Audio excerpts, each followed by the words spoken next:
What do you mean by making it sustainable? Okay, so if, for example, an organization has a new initiative, like they tend to do regularly. Good ideas. Yeah, like they have a dream and they're like, this is what we're doing today.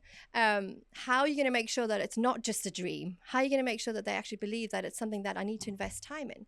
Because I'm going to change my mind next week. Why am I going to invest in this new idea? So how am I going to make sure that my team knows that this idea, this initiative is going to be long-term, that it's going to be embedded within the organizational core values or the organization change? How are you going to sustain it? And then the idea is that you go through the process again. So you remind them why we're doing it. You remind them why it's important. Remind them what the impact is on for them. And then you keep going, how you're going to support them and the impact long term. And and that's back to communication and how you communicate it in terms of being neurodivergent.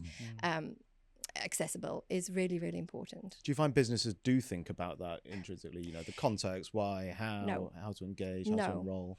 And I think they say they do, and they try to, but it's back to processes. And it has to be a really structured process in order to ensure that we communicate it, in order to ensure that something's actually truly embedded within the organization. Yeah. And it's reminding those individuals, reminding the leaders, if you really want this to be your end goal, you can't just throw it out into the ether and go, there we go, off you go, guys, you've got this. And a lot, unfortunately, leaders tend to do that.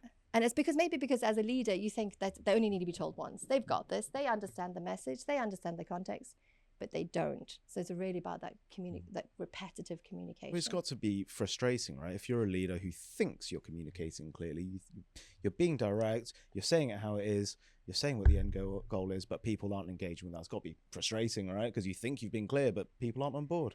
And you often see that. So leaders get really frustrated. And then often they change their mind. Well, obviously that initiative's not working. So let's try something else. Let's go this way. Or we need new people coming in. And they often do that. Unfortunately, see high turnover because of that. I told them to do this and it didn't happen. So clearly I got the wrong person on board. Try again, get someone else. And that often happens, and which obviously affects the culture of the organization again. People think, well, gosh, that person just started and now they're gone. What does that mean for my position? So it causes vulnerability and anxiety within the workforce. So it kind of has massive kind of repercussions. But that's a really good point you raised.